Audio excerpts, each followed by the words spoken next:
Welcome in this class. Today I will talk about the variational principles in classical mechanics. This is the MSc standard class, but it is useful for the UG guys also.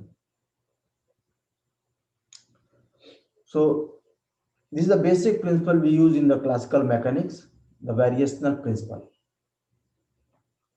We'll learn what is this principle and why we use this principle. So in my video lecture, I will use both the language Hindi and English. I will try to be more in terms of the Hindi. You can comment in the comment box if you have wanted something, a new significance about the class. So let us start. Variational principles. So what is the variational principles? That term will first describe the calculus of variations. So we all studied the calculus. Class 12th में आपने पढ़ा होगा, जहां आप पूरा एक unit, आपका एक पूरा पेपर था कैलकुलस का, और वहां आपने देखा होगा कि आप एक फंक्शन का मैक्सिमम और मिनिमम पॉइंट निकाल रहे थे, किस पॉइंट पे उसकी मैक्सिमम वैल्यू होगी, किस पॉइंट पे उसकी मिनिमम वैल्यू होगी, and that's called the stationary point. वो बहुत सिंपल था, आप उसको फंक्शन का स्लोप लेते थे dy बाई dx, और वो स्लोप जिस पॉइंट पर जीरो हो जाएगा वही पॉइंट पे मैक्सिमा होगा या मिनिमा होगा, डिपेंड करता है कि मैक्सिमा होने के लिए उसका डबल डिफरेंशिएशन उस पॉइंट पे निगेटिव हो, और मिनिमा होने के लिए आपका उसका डबल डिफरेंशिएशन जो उस पॉइंट पे पॉजिटिव हो। तो ये हमने क्लास 12th में किया है। तो इस तरीके से हम कोई फंक्शन है हमारे पास f(x), तो उस फंक्शन का हम कहाँ पे हमको मैक्सिमम मिलेगा, कहाँ पे हमको मिनिमम मिलेगा, हम बता सकते हैं। और वो सिंपल सा तरीका मैंने फिर से बताया कि आप डिफरेंशिएट कर लीजिए, और जिस पॉइंट पर डिफरेंशिएट हो रहा हो, जिस पॉइंट पर डिफरेंशिएशन का टर्म जीरो आ रहा हो, वही पॉइंट्स है। तो आप अगर थोड़ा सा ग्राफिकली इसको देखें, तो मान लीजिए ये ग्राफ है f(x) का, f(x) ड्रा किया गया है, that is y equal to f(x), मान लीजिए कर्व है y इक्वल टू f(x),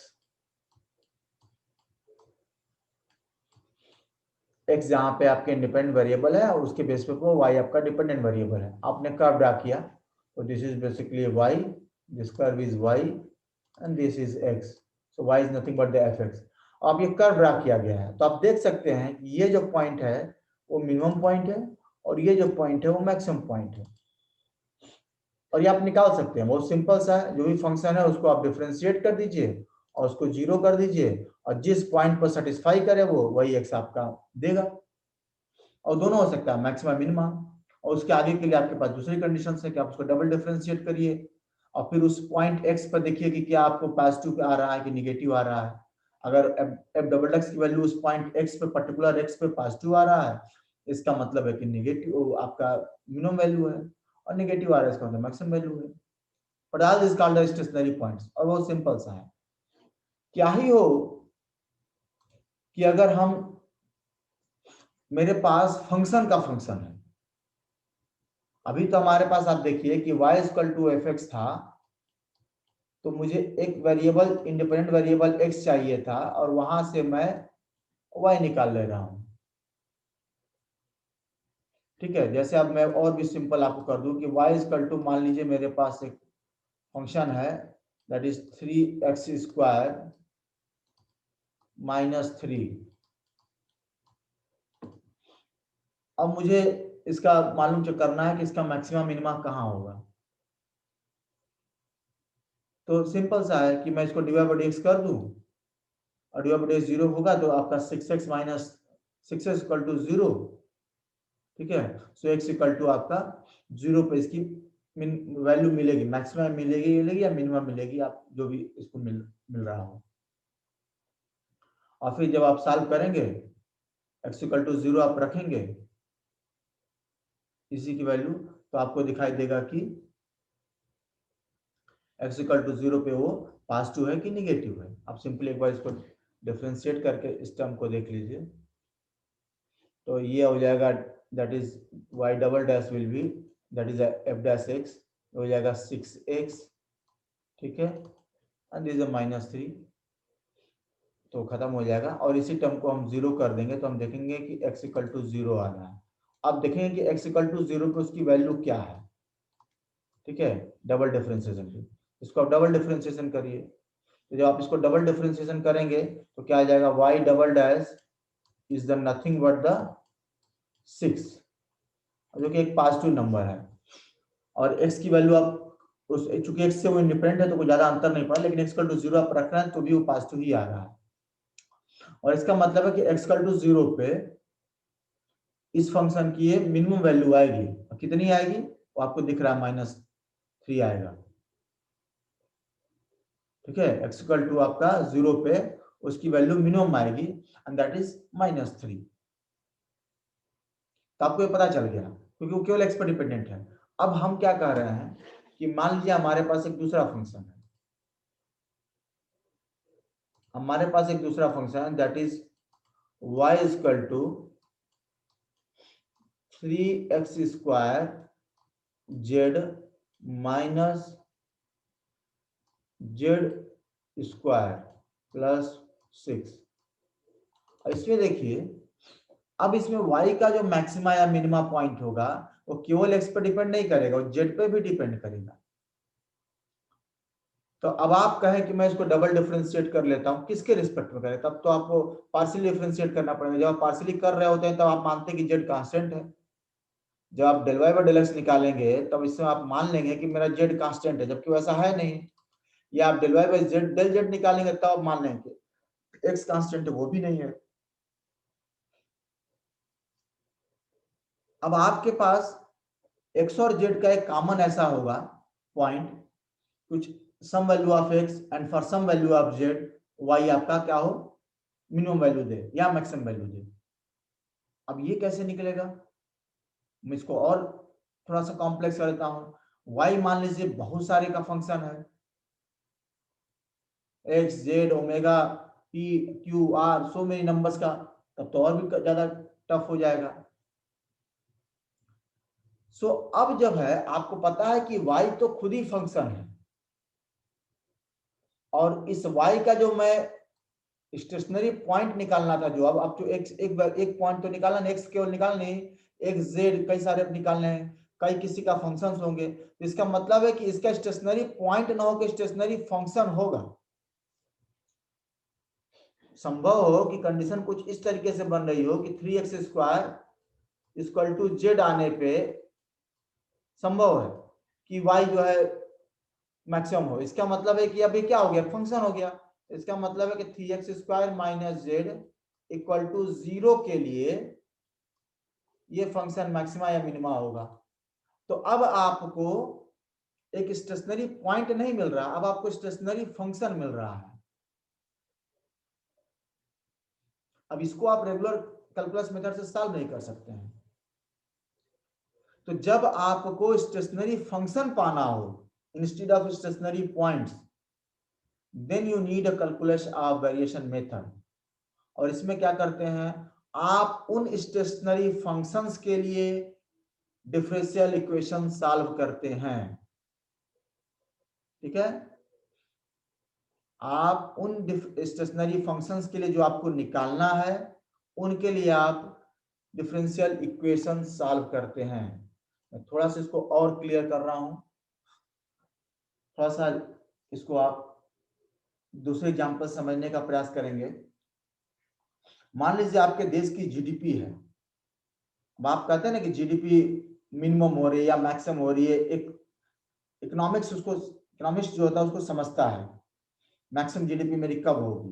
प्रयास तो मैक्सिमम जीडीपी के लिए ही करता है, और प्रिकॉशन ले मिनिमम जीडीपी के लिए, मिनिमम मेरी जीडीपी कब होगी।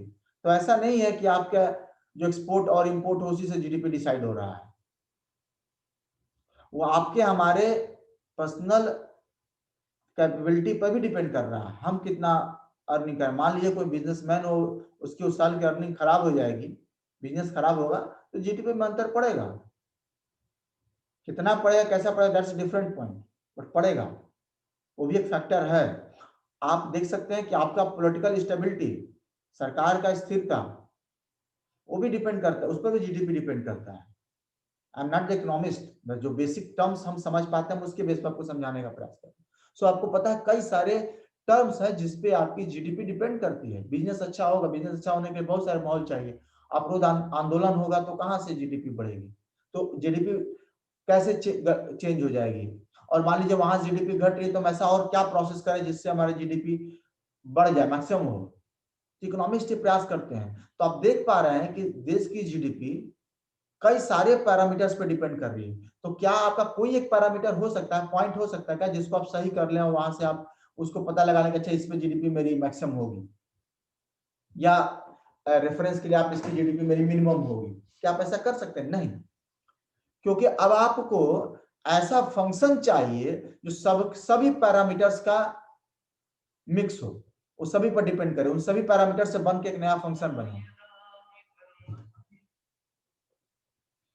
आपका प्लान ये है, in that case you need a stationary function. आप वो एक फंक्शन चाह रहे हैं जिसमें सभी पैरामीटर्स आ जाएं और वो फंक्शन कुछ इस तरीके से बना हो जिसके बेस पे आप जो है बता सकें कि जीडीपी मैक्सिमम है। एग्जैक्टली कैलकुलस ऑफ वेरिएशन भी में भी हम यही करते हैं। कैलकुलस ऑफ वेरिएशन का यूज करके आप वो फंक्शन पा सकते हैं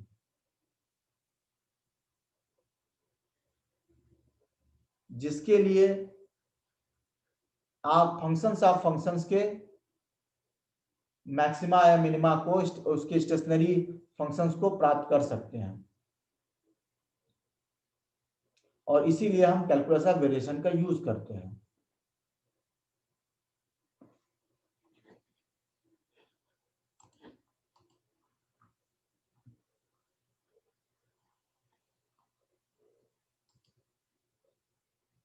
अब आप देखिए,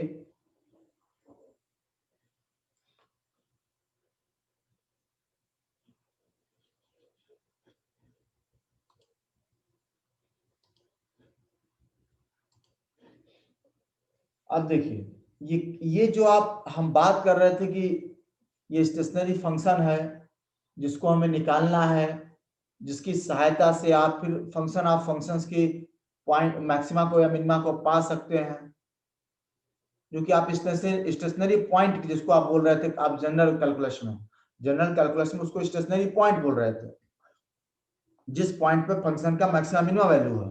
अब हमें पॉइंट तो मिलेगा ना, अब तो हमें फंक्शन मिलेगा, कई सारे वेरिएबल्स हैं, तो हम वो स्टेशनरी फंक्शन ढूंढेंगे जिसके लिए जो फंक्शन ऑफ फंक्शन है उसकी वैल्यू मैक्सिमम है या मिनिमा हो। तो देखिए, मान लीजिए कि हमारे पास एक स्टेशनरी फंक्शन हमको मिल गया है। हम मान लेते हैं कि हमारे पास एक स्टेशनरी फंक्शन हमको मिल गया है, ठीक है। और वो स्टेशनरी फंक्शन क्या है? वो है y equal to f x. वो फंक्शन क्या है? y equal to f x. तो ये एक फंक्शन है जो कि स्टेशनरी फंक्शन है। और ये अगर स्टेशनरी फंक्शन है, इसका मतलब है कि हम तो चाहते हैं ना कि इसके लिए क्या चाहते हैं कि हम चाहते हैं कि इससे संबंधित जो भी ग्रांड फंक्शन, जो फंक्शन ऑफ फंक्शन है, वो आपके स्टेशनरी हो जाए, उसकी स्ट्रीम मिल जाए। तो इसका मतलब है कि एक हमारे पास एक स्केलर फंक्शन है that is I function of F. और ये एफ कौन है? वही स्टेशनरी फंक्शन है।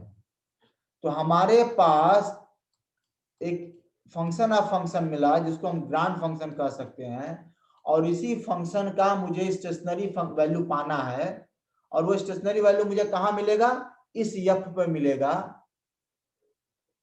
और वो कैसे मिलेगा? then this function can be defined as a x1 to x2 capital F function of x, y and y dash dx।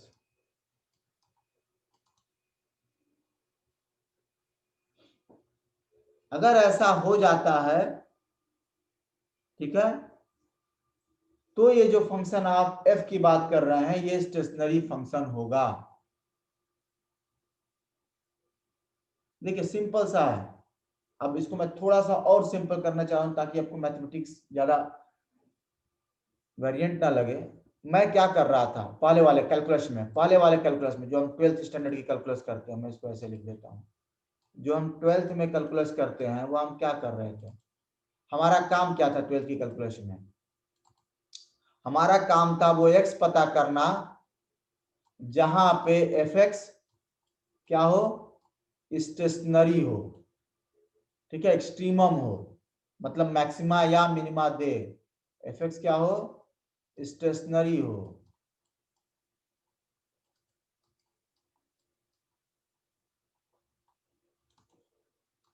इसका मतलब होता है एक्सट्रीमम हो,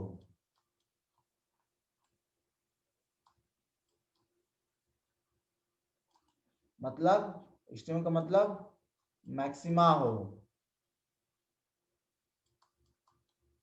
या मिनिमा हो, मतलब आप वो एक्स पता करना चाहते हैं जिस एक्स पे एफ एक्स की वैल्यू ये हो। अब हम कैलकुलस ऑफ वेरिएशन में क्या चाहते हैं,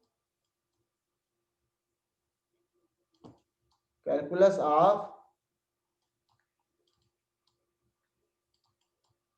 वेरिएशन में क्या चाहते हैं, हम एक्स की जगह पॉइंट की जगह पर फंक्शन चाहते हैं, वो ये फंक्शन है एफ एक्स, जिसके लिए फंक्शन ऑफ फंक्शन मतलब आई ऑफ एफ, यह फंक्शन ऑफ फंक्शन, मतलब I is already another function जो खुद ही एफ का फंक्शन है।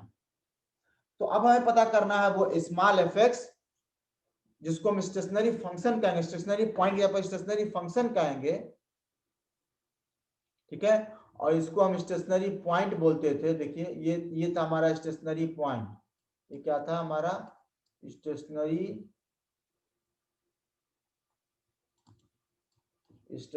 पॉइंट, और जिस पॉइंट पे जाके फंक्शन स्टेशनरी हो जाए। हम क्या ढूंढ रहे हैं, अब हम चाह रहे हैं, पता कर रहे हैं कि स्टेशनरी फंक्शन, हम बता रहे हैं, पता निकाल रहे हैं कि स्टेशनरी फंक्शन, जिस स्टेशनरी फंक्शन एफ एक्स पे function of function that is the I of F, वो क्या हो जाए, वो भी स्टेशनरी हो जाए, एक्सट्रीमम हो जाए, या मैक्सिमा या मिनिमा हो जाए। क्लियर, आपको भी इतना ही समझना है कि कैलकुलस ऑफ वेरिएशन में बेसिकली होता क्या है। अब थोड़ा सा हम एक्सटेंड करेंगे, फिर आई क्या है, आई को आप डिफाइन, जो आप फंक्शन डिफाइन कर रहे हैं, फंक्शन ऑफ फंक्शन जिसको आप स्टेशनरी बता रहे हैं वो क्या है, तो उसकी डिफिनीशन दी गई है कि उसकी डिफिनीशन क्या होगी, उसकी डिफिनीशन ये है, ये उसकी डिफिनीशन है, that I can be explained defined as x1 to x2 capital F function, एक another function that is a function of x y and y dash dx। इसको जब आप सॉल्व करेंगे ना तो आपको वही स्टेशनरी फंक्शन मिलेगा। इसका मतलब हमको एक नया फंक्शन मिल गया। पहला काम तो पहले भाई इस फंक्शन को पता करना है, इसको इंटीग्रेट करना है, इंटीग्रेट करने पर जो वैल्यू मिलेगा वही वो फंक्शन होगा जिसका एक्सट्रीमम हम निकाल रहे हैं, और जिसका एक्सट्रीमम क्या होगा, स्मॉल एफ फंक्शन होगा। थोड़ा सा कंफ्यूजन, इसलिए इसको बहुत क्लियर समझना है। हम ढूंढ किसको रहे हैं, स्मॉल एफ फंक्शन को। स्मॉल एफ फंक्शन है क्या, वो आई ऑफ एफ का वो स्टेशनरी फंक्शन है जिसके लिए आई ऑफ एफ स्टेशनरी फंक्शन हो जाएगा, मतलब उसकी एक्सट्रीमम हो जाएगी। मतलब स्मॉल एफ वो फंक्शन है जिसके लिए function of function maximum value देगा या मिनिमम वैल्यू देगा। और वो फंक्शन ऑफ फंक्शन कैसे निकालेंगे, उसके लिए आपको एक अनदर फंक्शन पता करना पड़ेगा, दैट इज कैपिटल एफ। और उसको जब आप इंटीग्रल करेंगे x1 to x2 definite integral, तो जो है आप पता कर पाएंगे वो जो फंक्शन ऑफ फंक्शन था। इसका मतलब हमारा अगला काम है उस कैपिटल एफ को पता करना है कैसे निकलेगा, और that capital F is given by the Euler Lagrange equation. ये जो आप कैपिटल एफ डिफाइन करेंगे ये निश्चित तौर पे आइलर लैग्रेंजे इक्वेशन को सेटिस्फाई करेगा, और तभी आपका बात आगे बढ़ेगी।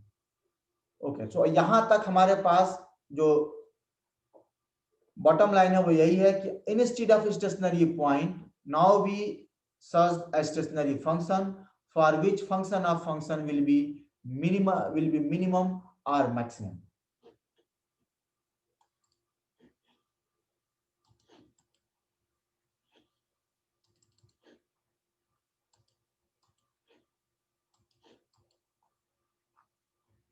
चलिए अब इस कैलकुलस ऑपरेशन का थोड़ा फिजिकल सिग्निफिकेंस समझने का हम लोग प्रयास करेंगे कि है क्या।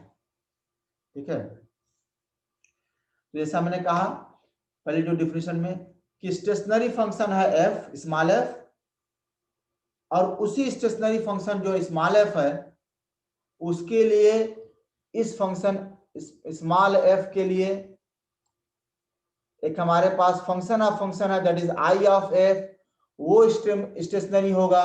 इसका मतलब है कि आई ऑफ एफ की वैल्यू मैक्सिमा या मिनिमा होगी।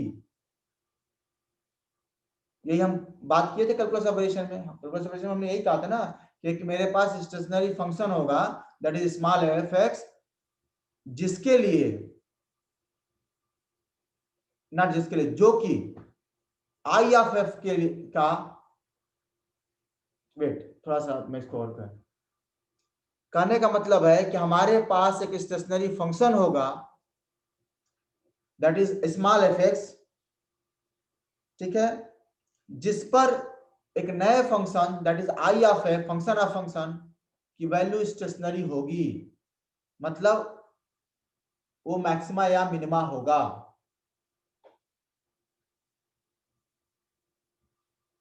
अब इसका मतलब क्या हुआ? इसका मतलब हुआ कि y equal to f x के अलावा आप और कोई पॉइंट नहीं पा सकते, फंक्शन नहीं पा सकते जिस पे इसकी वैल्यू मिनिमम या मैक्सिमम हो। मान लीजिए हम एक एग्जांपल ले रहे हैं कि मान लीजिए y equal to f x पे, y equal to f x पे मतलब ये स्मॉल एफ फंक्शन पे आई ऑफ एफ की वैल्यू क्या है? मिनिमम आ रही है। तो हो गया स्टेशनरी फंक्शन। मैंने कहा ना मिनिमम हो या मैक्सिमम हो। तो मान लीजिए small y equal to f x that is small f function पे आई ऑफ एफ की वैल्यू मिनिमम आ रही है। इसका मतलब है कि आप एफ ऑफ एक्स के नेबर में ऐसा कोई फंक्शन नहीं पाएंगे, ये संभव ही नहीं है कि एफ ऑफ एक्स के नेबरिंग में भी आपको एक फंक्शन मिल जाए जिसके लिए आई ऑफ एफ की वैल्यू मिनिमम होगी। नहीं, क्योंकि ऑलरेडी एफ एक्स के लिए मिनिमम हो चुका है, अब तो उसको बढ़ना ही बढ़ना है। जैसे आप स्टेशनरी पॉइंट में देखिए, आप जब कह रहे हैं कि 3x² -3 में फंक्शन में ये जो फंक्शन था इसमें x इक्वल टू 0 पे आपकी वैल्यू मिनिमम होगी, तो निश्चित तौर पे आपको और कोई पॉइंट मिल ही नहीं सकता है जिसके लिए एफ एक्स की वैल्यू मिनिमम से ज्यादा हो, मतलब -3 से कम हो जाए। संभव नहीं है क्योंकि वो तो खुद ही minimum point x equal to 0 पा गया है। अब आप x इक्वल टू 0 से थोड़ा भी कुछ इधर उधर करेंगे तो निश्चित तौर पे एफ एक्स की वैल्यू बढ़ेगी, घटेगी नहीं। सिमिलर पॉइंट यहां पे, सिमिलर आपका फिलॉसफी यहां भी है कि अगर y equal to f x इस फंक्शन पे आपका आई एफ की वैल्यू मिनिमम है, तो आपका इस फंक्शन के नेबरहुड में ऐसा कोई फंक्शन नहीं मिलेगा जिसके लिए आई एफ की वैल्यू घटेगी, बल्कि हर एक आई एफ के फंक्शन के एफ एक्स के लिए आई एफ की वैल्यू बढ़ेगी ही बढ़ेगी। तो मान लीजिए ये मान लीजिए कि एक फंक्शन एफ एक्स है, ठीक है, इस दो पॉइंट के बीच x1 से x2 के बीच ये दो पॉइंट है x1 टू x2, तो x1 के x2 के बीच ये फंक्शन मान लीजिए fx है, तो इस fx के लिए आई एफ की वैल्यू क्या हो गई? मिनिमम। अब आप इस फंक्शन से थोड़ा भी बाएं दाएं जाएंगे, मान लीजिए आपने थोड़ा यहां शिफ्ट किया तो आई एफ की वैल्यू बढ़ेगी, इंक्रीज करेगी। इधर थोड़ा शिफ्ट किया तो आई एफ की वैल्यू बढ़ेगी, क्योंकि आई एफ की वैल्यू ऑलरेडी एफ एक्स पे जाके मिनिमम आ चुकी है। मैं थोड़ा इसको और क्लियर कर रहा हूं फिजिकल सिग्निफिकेंस के टर्म को।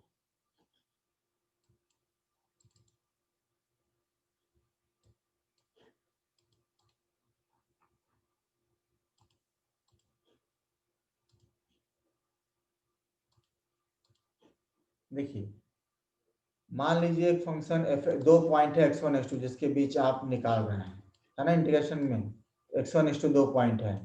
अब इस 2 पॉइंट के बीच आपने एक फंक्शन ड्रा कर दिया, दैट इज f। ठीक है, ये फंक्शन है f।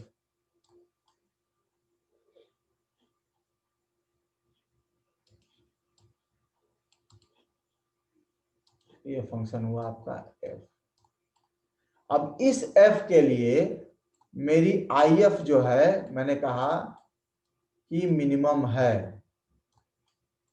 ठीक है, ये वैल्यू मेरा मिनिमम है इस f के लिए। अब मेरे पास इसके बगल में एक दूसरा फंक्शन मान लीजिए आ गया,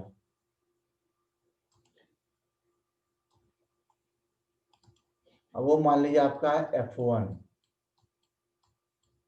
ठीक है, ये फंक्शन क्या हो गया, मान लिया हमने f1। ठीक है, तो आई ऑफ f1 जो होगा वो निश्चित तौर पे इस, ये जो मिनिमम वैल्यू आई इसको मान लीजिए हमने कह दिया कि आई नॉट, ये वैल्यू मान लीजिए हमने कह दिया आई नॉट मिनिमम वैल्यू, या आई मिनिमम कह देते हैं। तो निश्चित तौर पे आई f1 जो होगा वो आई मिनिमम से ज्यादा होगा हर हालत में। मान लीजिए हमारे पास एक और फंक्शन आ गया, ये एक फंक्शन है f2।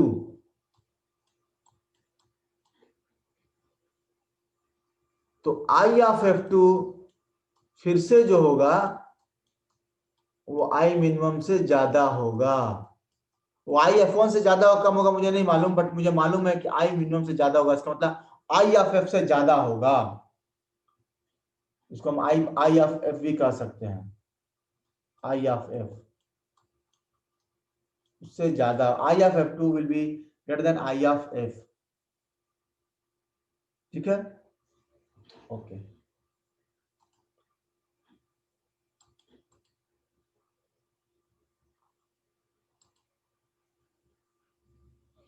अब देखिए, अब आपका है आइलर लैग्रेंज इक्वेशन, ये है क्या? तो जो आप f कैपिटल F की बात किए थे ना, जहां आई के डिफिनेशन में देखिए कैपिटल F आ रहा था, यहां देखिए, ये देखिए आई की डिफिनेशन में कैपिटल F आ रहा है। ये कैपिटल F कौन होगा, इसकी भी कंडीशन दी गई है कि कैपिटल F निश्चित तौर पे आइलर लैग्रेंज इक्वेशन को सॉल्व करना। आपने बात पहले इसके पहले जस्ट पढ़ा था कि हम कैलकुलस ऑफ वेरिएशन में क्या करते हैं, हम उस f के लिए स्टेशनरी फंक्शन के लिए डिफरेंशियल इक्वेशन सॉल्व करते हैं। वहां तो आप first order differential equation solve कर लिए थे तुरंत f डैश करके, यहां भी आप डिफरेंशियल इक्वेशन सॉल्व करते हैं। तो जो कैपिटल F होगा वो डिफाइन करेगा, वो सेटिस्फाई करेगा आइलर लैग्रेंज इक्वेशन के लिए। इसका मतलब हुआ कि अगर आप एक extremum function, stationary function y equal to fx के लिए, ठीक है, इस स्टेशनरी फंक्शन y, इसको हम क्लियर कर दें, आप इस stationary function y equal to fx के लिए आप पा रहे हैं कि जो आपका i है वो मैक्सिमम है। तो ये कब होगा मैक्सिमम, जब उसका कैपिटल F जो है, जो i की डिफिनेशन में कैपिटल F आता है, वो सेटिस्फाई करे मेरे आइलर लैग्रेंज इक्वेशन को। ठीक है, और अगर ऐसा नहीं है, सेटिस्फाई नहीं कर रहा है, इसका मतलब है कि एक्सट्रीमम हो ही नहीं सकता है।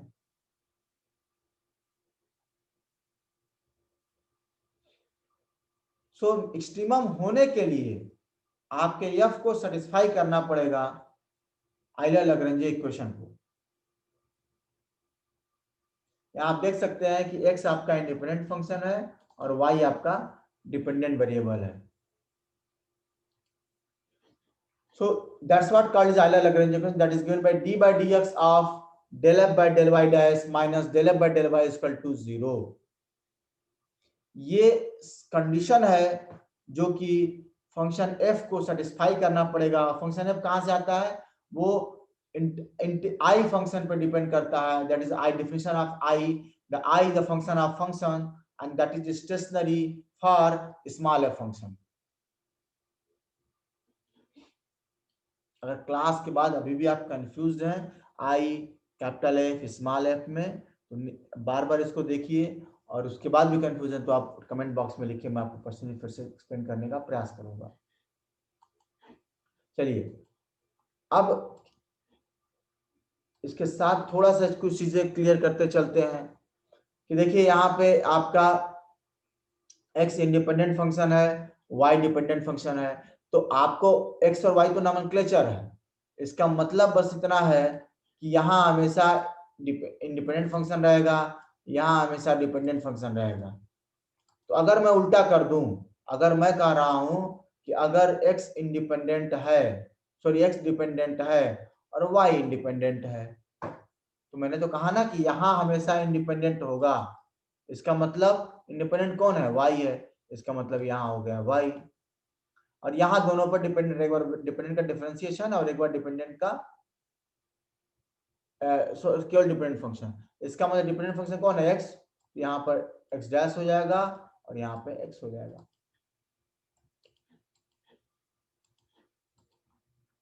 देखिए ये कंडीशन हो गई, तो आपकी देखिए कंडीशन बदल गई। अगर x डिपेंडेंट है, y इंडिपेंडेंट है, तो आपकी कंडीशन बदल जाएगी। तो आपको बस इतना मतलब रखना है इनिशियली कि x इज द इंडिपेंडेंट, तो जो इंडिपेंडेंट होगा उसको x बोल दीजिएगा, y इज डिपेंडेंट, जो डिपेंडेंट होगा उसको y बोल दीजिएगा। अगर मान लीजिए आपके पास कई सारे डिपेंडेंट वेरिएबल्स हैं, आपके पास कई सारे डिपेंडेंट वेरिएबल्स हैं, जैसे मैंने आपको एग्जांपल दिया था जीडीपी वाला, वहां कई सारे वेरिएबल्स हैं। इन दैट केस क्या होगा, आप अलग अलग डिपेंडेंट वेरिएबल्स के लिए आप आइलर लैग्रेंज इक्वेशन को सॉल्व करेंगे, सेटिस्फाई करेंगे। तो मैं इसका मतलब है कि देखिए अगर x इंडिपेंडेंट है तो हम आगे बढ़ जाते हैं।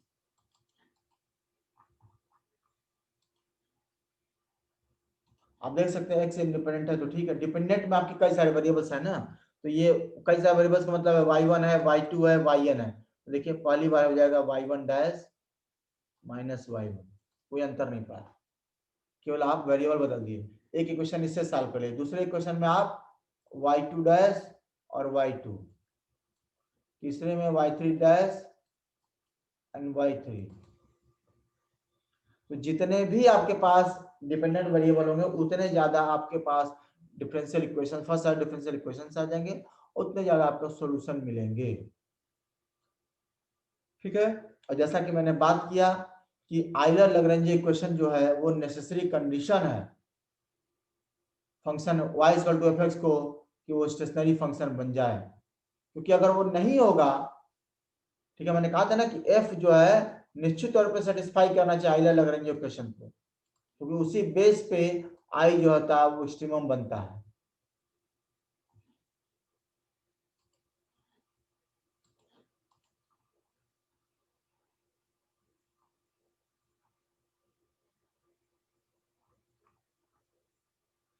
ओके, अब देखिए, अब थोड़ा सा हम लोग प्रॉब्लम एक दो देख लेते हैं। जैसे प्रॉब्लम कह रहा है कि so the shortest distance between 2 point in a plane is a straight line using Euler Lagrange equation. तो ये हमको पता है कि शॉर्टेस्ट डिस्टेंस एक स्ट्रेट लाइन होती है और हमें आइलर लैग्रेंज इक्वेशन का यूज करना है। तो हमें निकालना किसको है? शॉर्टेस्ट डिस्टेंस को। इसका मतलब शॉर्टेस्ट डिस्टेंस जो है,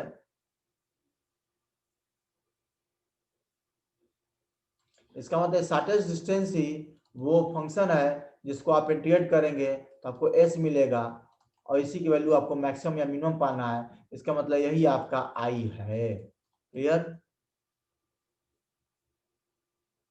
आपको चूंकि शॉर्टेस्ट डिस्टेंस आपको निकालना है जो कि मिनिमम है, तो shortest distance between two point, distance shortest है। शॉर्टेस्ट डिस्टेंस होने का मतलब है कि आप इसी की मैक्सिमम मिनिमम वैल्यू निकाल रहे हैं, इसका मतलब आप s की मैक्सिमम वैल्यू निकाल रहे हैं, मिनिमम वैल्यू, और बाय डेफिनेशन एस ही आई है। और एस कहाँ से आ रहा है? इंटीग्रेट करने से आ रहा है, डीएस को इंटीग्रेट करेंगे तो आपको एस मिल जाएगा। इसका मतलब इंटीग्रल के अंदर जो फंक्शन है वो डीएस है। तो पहले हम डीएस फंक्शन को डिफाइन कर लें। मान लीजिए दो पॉइंट है ए और बी, जिसकी दूरी है डीएक्स और इनकी दूरी है डी वाई। दो पॉइंट के बीच की दूरी कितनी हो जाएगी? बोलिए। D s equal to d x square plus d y square.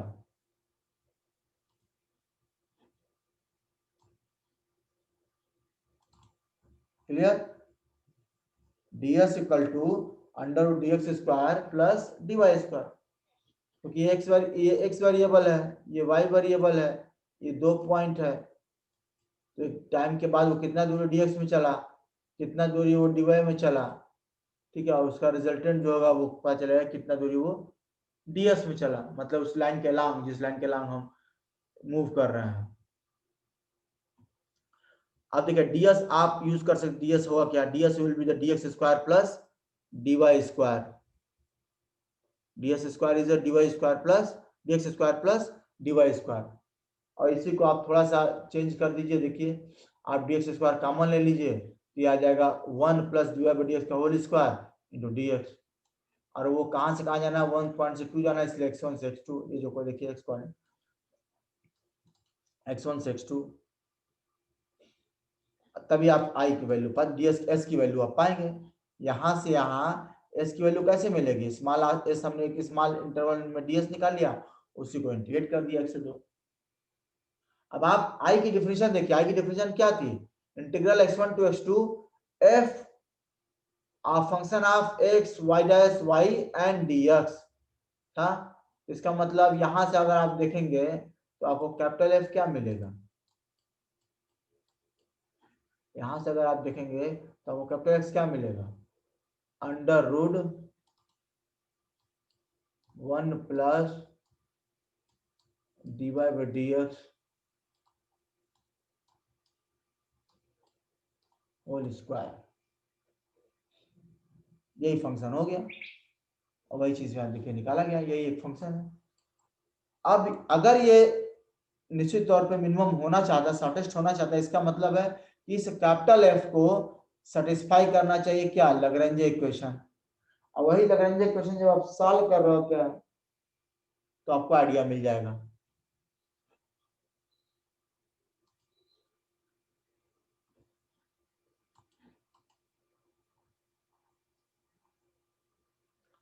तो मेरे पास f की वैल्यू पता चल गई, f है 1 plus d y by d x, d y by d x is nothing but the y dash square, so under 1 by y dash square.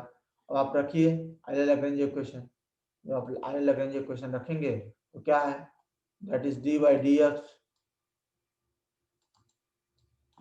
Of del f by del y,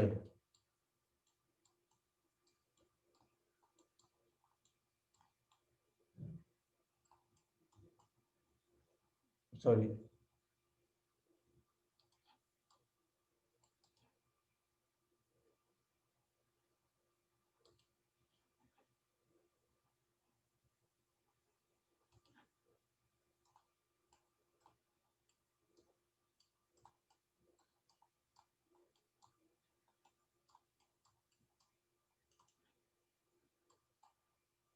ठीक है, ये उसकी condition थी Euler Lagrange equation कि d y d x of del f by del y dash minus del f by del y should be equal to 0। आपको यह पता है, सॉरी ये स्मॉल f नहीं है बल्कि ये भी कैपिटल है, आपको f पता है, तो आप देखिए del f by del y निकाले, चूंकि f y का फंक्शन ही नहीं है तो del f by del y 0 हो जाएगा, तो अगर del f by del y 0 हो जाए तो इसको हटा दीजिए यहाँ से, इसकी कोई जरूरत नहीं है। अब देखिए कि del f by del y dash कितना आ रहा है, तो आपको दिख रहा है कि del f by f जो है y डैश का फंक्शन है वो कितना है, under root y square, sorry under 1 plus y dash,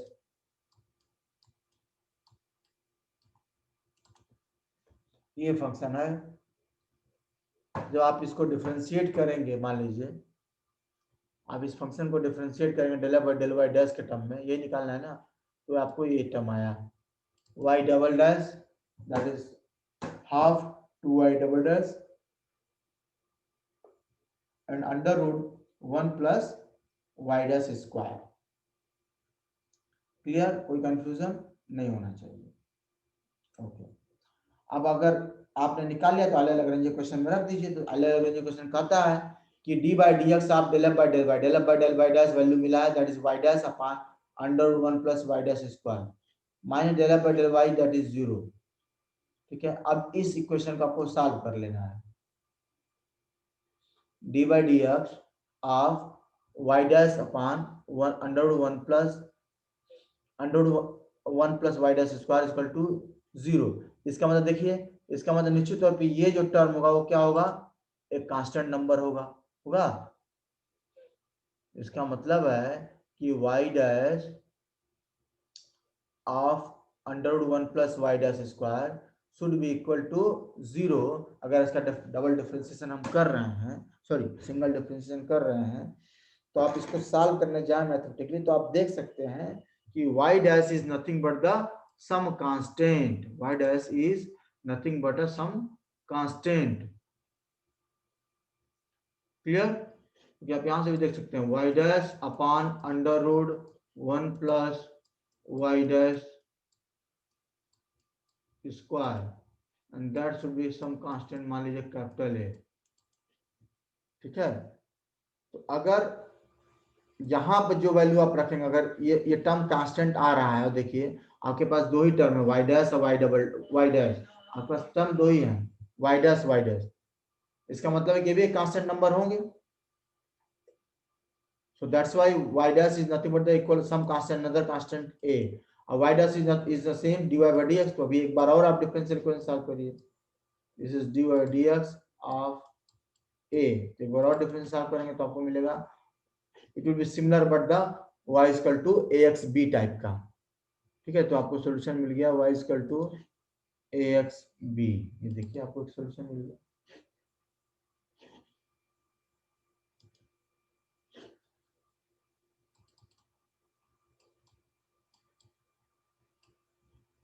ठीक है, दैट्स सो सिंपल। सिमिलर ही बाकी प्रॉब्लम्स में। ठीक है, आपको मैं तरीका समझा दे रहा हूँ, फिर इन प्रॉब्लम्स को आप सॉल्व करिएगा। जैसे आपसे कहा जा रहा है कि find the curve along which a particle falling under gravity will take least time. तो कौन सा आई क्या है, टाइम। ठीक है, इसका मतलब है कि हमको निकालना क्या है, टाइम। वही मिनिमम होना चाहिए ना। और टाइम कैसे निकलेगा, निश्चित तौर पर इंटीग्रेट करना पड़ेगा। किसको इंटीग्रेट करेंगे, dt को। dt को x1 से x2 इंटीग्रेट जब करेंगे, ठीक है, तो ये आपकी वैल्यू t जो होगी वो मिनिमम होगी, और t भी आपको मिनिमम होगा। इसका मतलब अब आपका काम है dt निकालना। अब dt आपका निकलेगा कैसे, ये आपका काम है। तो dt will be nothing but the ds by v। फिर आप वहां से s निकाल लीजिए, जो भी आपको निकाल सकते हैं आप इसमें टर्म निकाल। आपको बस निकालना क्या है, dt। और dt के जो भी वैल्यू आए, मान लीजिए यहाँ पे देखिए dt की आपकी जो भी वैल्यू आए, ठीक है, उन दो पॉइंट्स के बीच, उसी की वैल्यू जो है मिनिमम, उसी को आप इंटीग्रेट कर देंगे। ठीक है, तो आपको मिनिमम टाइम मिलेगा। अब वहां भी आप एक फंक्शन पाएंगे dt, वो फंक्शन तो आप dt पाएंगे ना, और वो जो dt आप फंक्शन पाएंगे उसमें फिर से एक बार एक फंक्शन क्या मिलेगा, कैपिटल F। ये भी आपका काम है ढूंढना, ताकि आप फिर क्लास आप उसको लैग्रेंज क्वेश्चन में डाल सकें। देखिए कैपिटल F कहाँ आ रहा है, देखिए ये टाइम निकल गया। तो देखिए यहाँ पे इस तरीके से हमने टाइम निकाला, कैसे निकाला आप देख लीजिएगा। Time is nothing but the ds by v। ठीक है, ds आपको पता है under x square plus y square, under dx square plus dy square, और v आपको निकल जाएगा यहाँ से कंजर्वेशन ऑफ एनर्जी से। ये सब मैं आपको नहीं बता रहा हूँ क्योंकि ये सब सिंपल मैथ फिजिक्स है, मैथ आप बेसिक फिजिक्स है, इसको आपको खुद से समझना चाहिए। अब देखिए ये आई है एक तरह से, जिसकी वैल्यू मिनिमम हम चाहते हैं, x1 से x2 है, और ये वो है जिसको हम कहते हैं f of x y and y dash. ठीक है, तो देखिए ऑफ dx लिखते थे, इसका मतलब है कि ये f हो गया under one plus y dash square upon under two g y ही कैपिटल F है। वैसे ही आप सॉल्व कर सकते हैं कि आइलर लैग्रेंज क्वेश्चन का इस्तेमाल करके curve which resolves about the y axis, ठीक है, जो वाई एक्सिस के अलावा रिवॉल्व करे, घूमे, और वो मिनिमम सरफेस एरिया को शिफ्ट करे, उसकी सरफेस एरिया भी मिनिमम हो, तो कौन सा कर्व होगा जिसके अलावा वो घूमे, ये आप पता कर सकते हैं, आपके लिए होमवर्क है।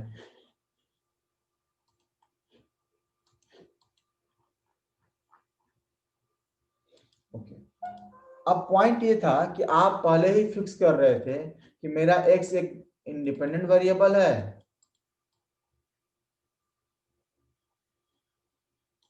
और जो मेरा वाई है वो क्या है, डिपेंडेंट वेरिएबल है।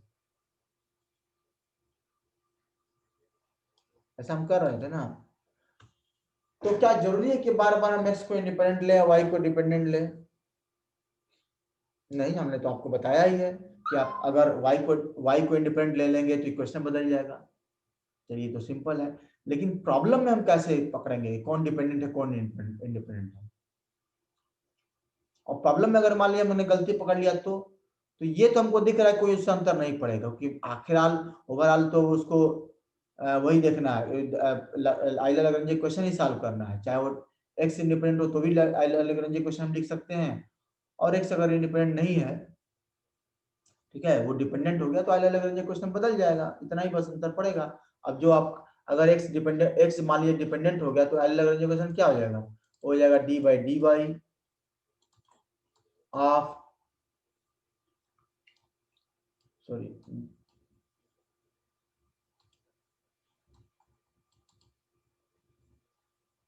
इसको भी थोड़ा सा ऊपर देते हैं, डेल बाई डेल वाई, ये इंडिपेंडेंट है, बदल अब हम बदल दिए, क्रॉस, इसको क्रॉस कर दिए, ठीक है, चेंज कर दिए। अब y आपका इंडिपेंडेंट हो गया तो del by of del f by del x dash minus del f by del x that equal to 0। कोई अंतर नहीं पड़ेगा। प्रॉब्लम क्या होगा, अगर आप गलत इंडिपेंडेंट पॉइंट ढूंढ लेंगे तो आप जो डिफरेंशियल इक्वेशन सॉल्व कर पा रहे हैं वो सॉल्व करने में प्रॉब्लम होगा। तो मैथमेटिकली कोई अंतर नहीं पड़ता है, सब्जेक्ट के टॉपिक प्रॉब्लम के फिजिक्स में भी कोई अंतर नहीं पड़ेगा, चाहे आप एक्स को इंडिपेंडेंट लीजिए, मतलब उसके पास दो अगर वेरिएबल है, चाहे एक एक्स को इंडिपेंडेंट लीजिए चाहे आप वाई को इंडिपेंडेंट लीजिए, कोई अंतर नहीं पड़ेगा, फिजिक्स में कोई अंतर नहीं पड़ेगा, सिंपली मैथमेटिकली सॉल्व करने में आपको प्रॉब्लम आ सकती है। जो आप अगर आप सही वाले को लेंगे, मतलब एक्स को लेते हैं, तो हो सकता है कि मैथमेटिक्स इजी हो, वाई में मैथमेटिक्स टफ हो। Okay, so by this way we have done with the calculus of variation method. ये क्या है, इसको हम क्यों हम पढ़ रहे थे, ठीक है, कहाँ इसका इस्तेमाल होगा, ये चीजें हमने आज की क्लास में पढ़ा है। मैं पहले लेक्चर को YouTube से हटा के यहाँ से फिर से अपलोड कर रहा हूँ, आप इसको पढ़ें, समझने का प्रयास करें, जहाँ डाउट हो वहाँ पर एक बार फिर से क्लियर करें, और रेगुलर क्लास में हम डाउट ही बात करेंगे कि आप इसके थ्रू क्लास के थ्रू गए हैं, फिर आपको कहाँ डाउट आ रहा है, अभी वन वे क्लास है, फिर जब उस समय डाउट क्लियरेंस होगा तो ये आपका टू वे हो जाएगा। देखिए, जब मैं आपको कोई लेमन स्टाइल में समझाता हूँ, वो समझने के लिए, किसी को समझाने के लिए, दैट्स नॉट द स्टोरी। वो आप ऐसा नहीं कि आपसे पूछा है तो आप वो बैठ के लिखेंगे, नहीं, वो समझाने के लिए, ताकि वो डीप अंडरस्टैंडिंग समझ में आए आपको। हमारा ये पूरा ध्यान हम लोग का ये रहेगा कि हम मैथमेटिक्स नहीं, हम फिजिक्स पढ़ रहे हैं। So for equation, why we will use this equation for which function, physical phenomena, ये समझना हमारे लिए इंपॉर्टेंट है। आइलर लैग्रेंज इक्वेशन लिख दिया गया है मैथमेटिकली, इसका मतलब क्या, सॉल्व करके प्रॉब्लम आप कर ले जाएंगे, कोई समस्या नहीं होगा, बट हम कब इसका इस्तेमाल करेंगे तभी आप समझ पाएंगे जब आप फिजिकल सिग्निफिकेंस को समझ सकते हैं। So in the next class we'll move to the hopefully we'll go, so now the this Euler Lagrange equation will extend the Euler Lagrange equation part, and also the Lagrange equations. Thank you. First, we should stop this.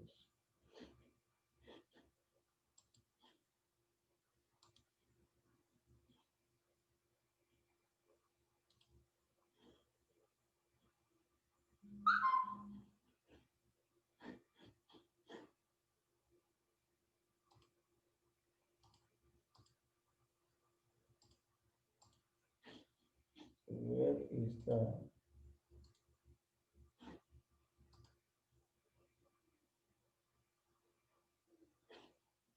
class?